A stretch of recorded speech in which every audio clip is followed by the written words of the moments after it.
სახელითა მამისაითა და ძისაითა და სულისა წმინდისაითა ჩვენთან არის ღმერთი. დღევანდელი დღე არის თქვენ მოგეხსენებათ საიდუმლო სერობის გახსენება ეკლესიის მიერ საიდუმლო სერობაზე დაწესდა ზიარება. ესე შეიძლება ესე ვთქვათ, რომ დღევანდელი დღე არის განსაკუთრებული იმიტომ რომ რაც ხედავ ჩვენ რომ ესე იგი როდესაც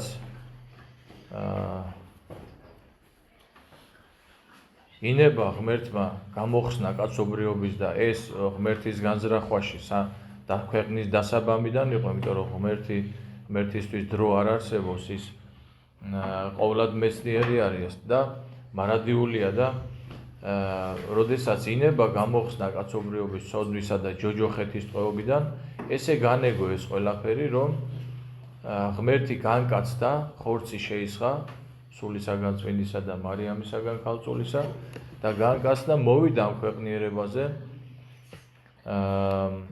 დაამარცხა ცოდვა, დაამარცხა სიკვდილი, შემოსრა ჯოჯოხეთი და ჯვარს ეცვა ჩვენთვის,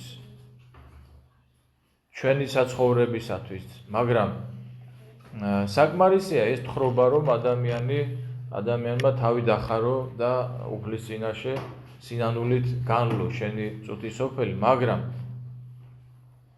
მან არ იკმარა ეს, თქვენ წარმოიდგინეთ. აი ჯვარზე სიკვდილი კაცობრიობისთვის, ერთხელ ერთ უნარ შეზღუდულ ბავშვს კითხეს, რომ სიყვარული რა არისო, როგორ გადმოსცემო და სიყვარული არის ისო, როდესაცო არ ყოფნისო ადამიანიო, არ ყოფნის მასთან ურთიერთობა, არ ყოფნის მასთან სიახლოვე, არ ჩახუტება არაფერი არ ყოფნის. ხო და აი სიყვარული რა არის, ნახეთ, აი ჯვარზე მოგდა ჩვენთვის ქრისტე, მაგრამ არ იკმარა ესა. აი ნახეთ სიყვარული როგორია და დღევანდელ დღეს ადამიანი იზიარა.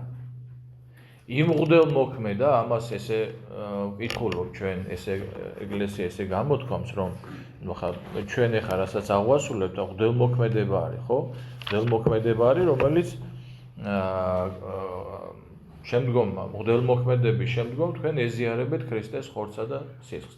აი ამ საიდუმლო მღვდელმოქმედების გარეშე ეს გონებით მიუწვდომელი და შესაძრწუნებელი საიდუმლო ხომ ვერ მოხდება და არ მოხდება. მღვდლის გარდა ვერავინ ვერ აღასრულებს აი ამ წესს, რასაც ქვია საღვთო წირვა, მაგრამ პირველი მღვდელი და პირველ მღვდელმოქმედი არის სწორედ უფალი ჩვენი იესო ქრისტე. დღევანდელი დღე სწორედ ამას მოგვითხრობს, რომ ისე რა თავის მოწაფეებთან ერთად, მაგრამ მოდი ჩვენ რა გავიხსენოთ კიდევ, რომ ეს არის პასექის დღე, ძველი აღთქმის პასექი. ჩვენ ვკითხულობთ სახარებაში, რომ როდესაც მოახლოვდაო პასექიო, უფალმა გააგზავნაო თავისი მოწაფეები და უთხრაო, რომ ერთ-ერთ სახლში მივხვალთო და ეტყვითო, რომ ჩვენი მოძღვარი ესე ამბობსო, რომ მან გვექნებაო სერობაო და პასექი ეს სანამ აღდგომა იქნება, იქ აღდგომის მსახურებაზე თქვენ რომ მოხვალ ძალიან ხშირად ხვდებათ ყურში ქრისტე ახალი პასექი, პასექი წმინდა, პასექი უბიწო, პასკა ახალი, ხო? რა არის ეს პასექი? ჩვენ უნდა ვიცოდეთ ჩვენ. ძალიან მოკლედ ვთქვათ, გავიხსენოთ ეს ისტორია, რომ როდესაც ღმერთმა გააგზავნა მოსე ებრაელი ერის გამოსაყვანად ეგვიპტიდან, მოსე მივიდა ფარაონის წინაშე და უთხრა, რომ გაგვიშიო ჩვენი ღმერთის მსახურება გვინდაო და ჩვენი ღმერთის მსახურებით გვინდა ვიცხოვროთო და ამ დროს ეგვიპტის სახელმწიფო არის ძალიან ძლიერი, მაგრამ ძლიერია სწორედ ამ ერით, ებრაელი ერით, იმიტომ რომ ესენი აწარმოებენ იმ დღესაც რომ აი ღირსშესანიშნაობები აქვს, ეგვიპტეში ჩადიხარ პირამიდები და რაღაც, გადმოცემის სწორედ ებრაელების აშენებული არის ეს ღირსშესანიშნაობები, იმიტომ რომ ბიბლიაში წერია, რომ ქვითა და ალიზით ამუშავებდნენ. ანუ აი ამ სამუშაოებს სწევდნენ. ანუ ეხლა რო გითხრათ, აი ქვეყანა ხელიდან უნდა გაეშვა ისეთი ესე იგი მომსახურე პერსონალი, რომლის გარეშეც თავი ვეღარ წარმოედგინა მერე. და ფარაონი წინაშე რო წარდგა მოსე, რა თქმა უნდა არ უშვებდა, მაგრამ მე ღმერთმა 10 სასწაული ხო, ესენი იყო ის რომ დინარე ნილოსი სისხლად გადაიქცა, უკუნის სიბნელე ჩამოწვა, კალიები შეესიათ. მოკლედ 10 სასწაული აჩვენა ფარაონს. ეხლა მე არ შემიძლია ის არ თქვა რომ ფარაონს რო ეს სასწაულები აჩვენა, ესე იგი მარტო იმით ჩვენ უშემოიფარგლებით რომ მარტო იმიტომ კი არ აჩვენა რომ ებრაელიერი გაეშვა. არამედ იქნებ ფარაონი მოქცეულიყო. იქნებ გონს მოსულიყო რომ აი ჭეშმარიტი ღმერთია. აბა სხვა ვინ შეასრულებს ამას, ხო? და ბოლო სასწაული იყო ესეთი. ნუ მოკლედ ამ სასწაულს რომ ნახავდა ფარაონი, გაშვება უნდოდა უკვე. იმიტომ რომ ამ სასწაულის მხილვაზე შიში ეცემოდა, მაგრამ მე როგორ ჩანს ახლა მეფე მარტო ხო არ იქნებოდა, იქ მრჩეველები იქნებოდა რაღაც და როგორ კაცო არ გამოვაო ამერის გაშვებაო, ხო? მე ისე უარს ეთყოდა. ბოლო სასწაული იყო ესეთი. პასექი არის ებრაული სიტყვა და ჩავლას ნიშნავს, ჩამოვლას. ეგ უფალი ეუბნება მოსეს რომ უთხარიო მეფესო, ეგვიპტის მეფესო რომ ხვალო ესე იგი ყოველი პირმშო ამოწყდებაო და ებრაელმა ერმა რა უნდა გააკეთოს? უნდა აიღოს კრავი, საპასექო კრავი, უნდა დაკლას თითოეულმა ოჯახმა უნდა და იმდენი უნდა იყვნენ რომ ეს კრავი შეიჭამოს ბოლომდე. ზვალი მისი არ უნდა შეიმუსროს, ეს ყველაფერი ნაცინასწარმეტყველებია და აი ამ კრავის სისხლი უნდა ცხონ სახლის წირთხლზე, ანუ ღამით ანგელოზი ჩამოივლის და რომელ სახსაც ეს არ იქნება, იმ სახში ყოველი პირმშო მოკვდება. და ეგვიპტის მეფის სახლიდან დაწყებული პირუტყვი დამთავრებული იმ ღამით ყოველი პირმშო მოკვდა და რა დღე გაუთენდებოდათ ახლა ეგვიპტელებს ხო წარმოიდგენია და ესე რო ვთქვათ, აი ყველანაირი პირობის გარეშე უშვებენ. იმათი პირობა კი არა, თვითონ ესენი პირობას უყენებენ, რომ მოაქვთ იქენა საუკეთესო ოქრო, ჭურჭელი, ყველაფერი აბსოლუტურად. ანუ ესერი მოდის. ახლა რომ ვლაპარაკობთ რა რაოდენობაზეა საუბარი. 600,000 მარტო მამაკაცია. 8 შვილზე ნაკლები არავის არ ყავს. წარმოიდგინეთ, ამხელა ბანაკი მოდის. და აი ამ პასექის დღესასწაულს ებრაელები განსაკუთრებულად დღესასწაულობდნენ. და ეს პასექი რომ მოდიოდა, აი სწორედ ამაზეა საუბარი. აი ამ პასექის აღსულებაზეა საუბარი და იქ ჩვენ სახარებაში ვკითხულობთ რომ უფალი ეუბნება სერობის დროს მოციქულებს რომ გული სიტყვით, გული მითქმით და ჭამა თქვენთან პასექს ამასო. და იცით რა თქმა უნდა ახლა ძველი აღთქმის პასექის ჭამაზე არ ამბობს უფალი, რა თქმა უნდა. ხო, აი რას ამბობს უფალი, ნახეთ? რომ ეს პასექი რა იყო? ეს პასექი იყო რომ ესე იგი მოციქულები აზიარა. და მე გითხარი თქვენ რომ ყველაზე მეტად, ხო აი უფლის სიყვარული ჩვენდამი სწორედ აქ ჩანს, იმიტომ რომ არ იკმარა მან. არ იკმარა ჯვარზე სიკვდილი, არ იკმარა ის გვემა, ნება, წამება, ყველაფერი არ იკმარა. არამედ გვიზიარა ჩვენ და გული სიტყვით, გული მითქმიდაო, ანუ ხშირად ვამბობ ხოლმე, რომ ესე იგი როგორია სიყვარული, რომ უფალი კი არ გაურბის. აი ეს ორი მოხრილი თითი თქვენ იცით რომ ქრისტეს ორ ბუნებას ნიშნავს. ძალიან კარგად და ნათლად არის წარმოჩენილი სახარებაში.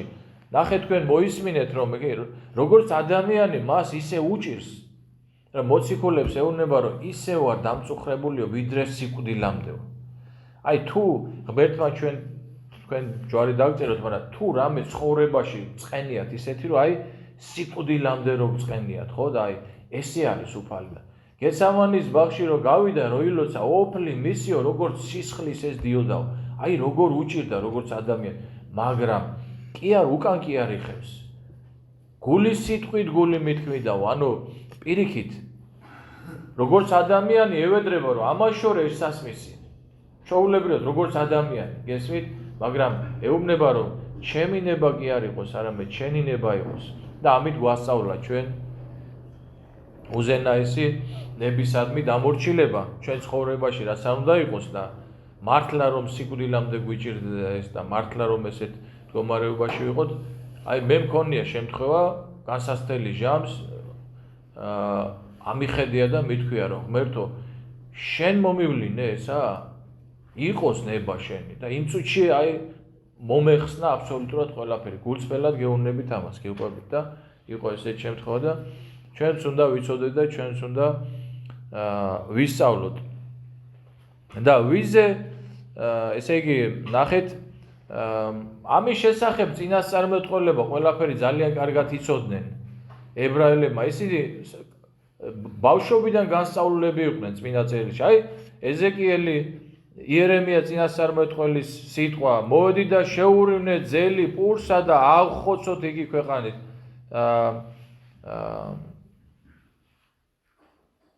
იცოდნენ ეს წინასწარმეტყველება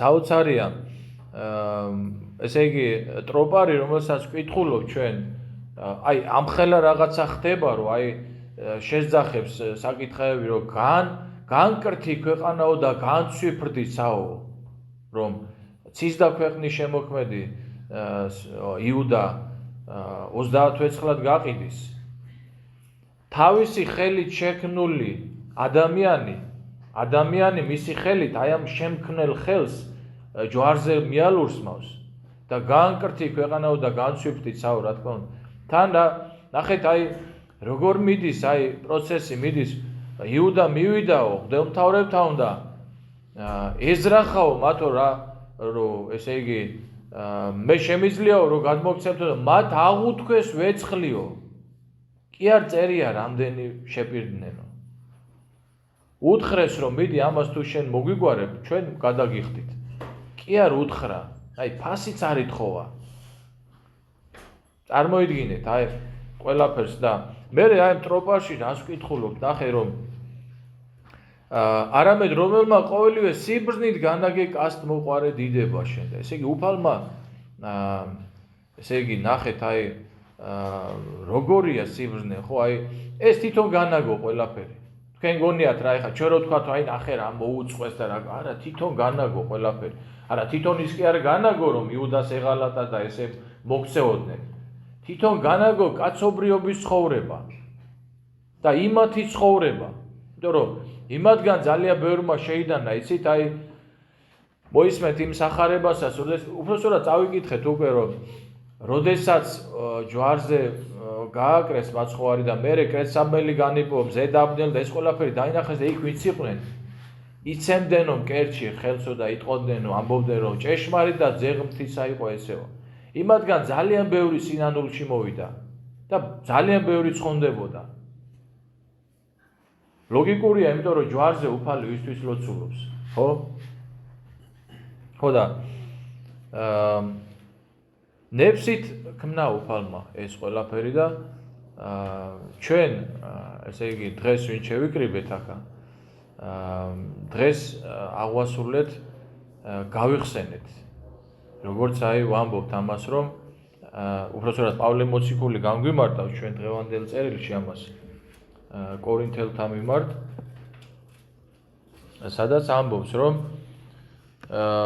მეო ესო უფლისაგან მოვიღეო რომელიც გადმოგეცითო რამე თუ უფალიო იესო ქრისტე ღამესაო რომელსა მიეცემოდაო მოიღო პური მადლობდა განტეხა და თქვა ეს მადლობა შევასრულეთ ახლა ჩვენ და ნუ მოკლედ მოგვითხრობს რომ მიიღეთ და შამეთო ესე უთხრაო და ბოლოს ამბობს ამას ყოფთით რაუდენგზისას სვმიდეთ ჩემ და მოსახსენებელად რამე თუ რაუდენგზისას ჭამდეთ პურს ამას და სვმიდეთ სასუმელს ამას სიკვდილსა უფლისასა მიუთხრობდით ვიდრემდის მოვიდეს და იცით რა არის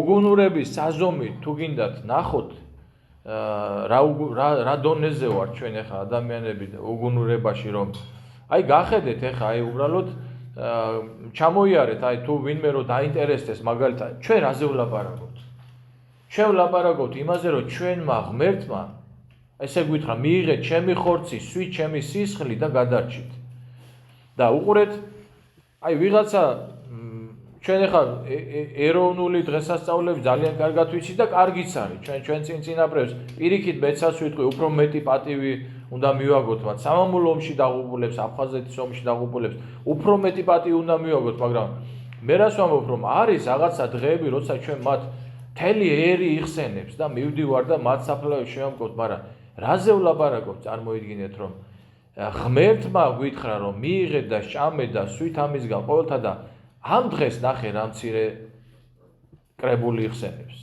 აი ეს არის დღევანდელი დღე, სხვა კი არაფერი, ჩვენ ვიხსენებთ ამ სწორედ. რა ხა ჩვენ ახლა რა იმივაგოთ უფალსა ყოვლისავეთვის რომელი მომაგო ჩვენ. რა ჩვენ ახლა ამით რამეს ვიზავთ, არაფერი ვიხსენებთ ამას. და ეს გახსენება მცნება არის ჩვენი. თუ რაოდენისა ჭამდეთ პურს ამას და სვიდეთ, სიკვდილსა ჩემსა მიუთხრობდეთ და აღდგომასა ჩემსა აღიარებდეთ. მივხვდით? ანუ ჩვენ ამას ვაკეთებთ. ჩვენ უბრალოდ არ დავივიწყეთ. და რა საზომშია უგუნურების დღევანდელი სოფელი? სოფელს გულისხმობ აი ასოფელო რაში გახარას გვაბრუნებ. რაზნეკისავ რომ ეს როგორ არ უნდა გაიხსენო. აი მადლობა ღმერთს წინაპრებს არ ვივიწყებთ, მაგრამ ჩვენ რო ისინი დავივიწყოთ, როგორი ხალხი ვიქნებით. აი ხა რა ჩამოვთვალე ის ჩვენი წინაპრები, როგორი ხალხი ვიქნებით. არის დღეს ვიღაც ეს რა ერია, ნახე, რამდენი შეწირული წინაპარი ყავს, რამდენმა სისხლი დასთხია, რამდენი ცეცხლში დაიწვა, რამდენი იმათ არ იხსენები. ეს რა ერია, არის თქვიან და ღმერთმა დღევანდელ დღეს საიდუმლოსერობაზე ზიარება დაგვიწესა, გვიზიარა, გვაზიარა. და იმას ასე მცირე კრებული ვიხსენებ. შეგვინდე უფალო და შეგვიწყალე. ამინ.